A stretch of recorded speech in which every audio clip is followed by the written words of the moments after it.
ప్రణామాన్ని ఇక్కడ జ్యోతులుగా వెలిగించేటటువంటి కార్యక్రమం ఉంది. మనలో ఉన్నటువంటి అసలు ఈ కార్తీక పౌర్ణమి అంటే ఏంటి, కార్తీక పౌర్ణమి యొక్క విశిష్టత ఏమిటి అనేటువంటి విషయాన్ని మనం ఇక్కడ తెలుసుకోవాలి. కాబట్టి ఈ యొక్క కార్తీక పౌర్ణమి మాసాల్లో కల్లా ఉత్తమమైనటువంటి మాసం కార్తీక మాసం.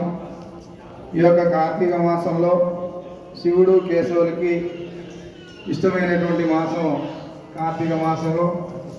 ఈ యొక్క కార్తీక మాసానికి దీపానికి ఎంతో ప్రాధాన్యత ఉంది. కాబట్టి ఈ మాసంలో ఎవరైతే దీపాన్ని వెలిగించడం ద్వారా వాళ్ళలో ఉన్నటువంటి అజ్ఞాన అంధకారాన్ని జ్ఞానాన్ని ప్రసాదించేటటువంటి దీపం. ఈరోజు కార్తీక సందర్భంగా ఎవరైతే ఈరోజు స్వామివారి యొక్క దేవాలయం